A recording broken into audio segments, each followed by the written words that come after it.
Hello again, fellow friends, and welcome back to this, another recap / announcement video for Detroit Become Human live streams with your boy Harperlarp. So, first things first, the important information. The next live stream for Detroit Become Human is tomorrow. That doesn't help you. It doesn't, because I don't know when you'll be watching this. On the 21st of January, 9 p.m. UK time, Tuesday, local time. So that's when I'll be streaming. Usual time, tomorrow. So put that in your calendars, or just remember it for 24 hours. I don't know. It's going to be fun, because things are starting to get interesting. In the old heavy rain, in the old Detroit Become Human stream series. But you guys make the decisions, of course. Kara nearly died in the last episode. So to recap, we got through 4 chapters. Chapter 1. Marcus came back from the dead. This was, I think, although I'm probably, in fact, almost certainly wrong, so I won't say it. I was going to say this is where he starts doing his Jesus thing, but let's face it, he started doing his Jesus thing when he was helping the poor and infirm before he got killed. So, anyway, I'm going off on a tangent. Marcus came back from the dead. We did that. And then we had a Connor mission, and it wasn't really so much a mission. It was more like meeting Hank at his office and then watching Hank get assigned all the deviant cases, despite Hank being the cop that probably hates androids the most. And then you guys in the chat decided to speak to Hank and choose the right and wrong dialogue options with mixed results. So he liked some of the stuff you said. He didn't like some of the stuff you said. The relationship with Hank is still sort of kind of neutral, maybe bordering on, I was going to say a little bit positive, but no, probably a little bit negative, actually, because you guys failed the first investigation. So, chapter the third was the Kara mission on this one, which was Kara and Alice woke up in the abandoned car after having spent the night there, after running away from killing Todd. So now they want to get onto a train, but the cops are here. And I gave you guys a decision. I was like, look, are we gonna let them be seen by the cops, or are we gonna just let them get on the train?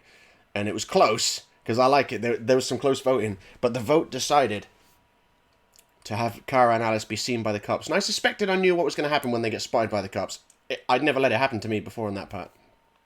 But I suspected they were just going to give chase, and if they did, I knew what that was going to lead to, which it did. So then I had to pause it, and I said, okay, boys, now you guys have got a decision.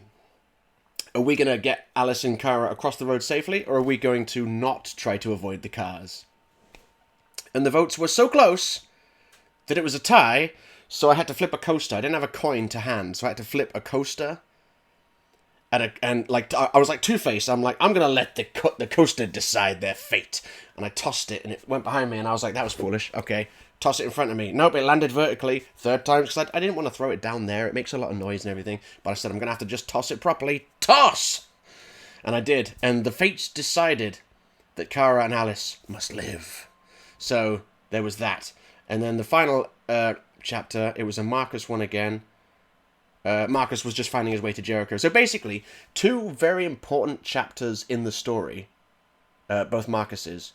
But very boring, when not really anything happens of interest, other than progression of this. It's literally just progressing the story. There's no real choices to be made or anything like that, which is fine. Not every chapter can be a winner.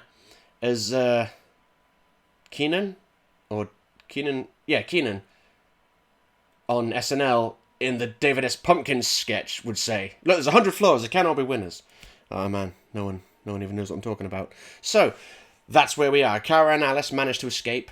Connor, when we load it up, the next mission we have is Connor and Hank going to investigate a deviant case, going to investigate reportings of a deviant, and it's going to be interesting because, like I said, you guys didn't make the right decisions to succeed in the first case, so it's going to be interesting to see what happens if you guys don't succeed in this case as well. Plus, I know that even if you guys do succeed in finding the deviant runs, and there are decisions to be made with regards to that chase. So should that happen, I will let you guys make the decisions.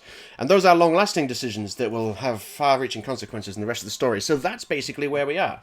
We're going to start off with the Connor mission, and that's tomorrow at 9 p.m. UK time. I hope to see you there. There's George. First time I've seen him today. How you doing, George? That's what I thought. All right, then. I'm going to say peace, and hopefully I'll see you in Detroit, Greece.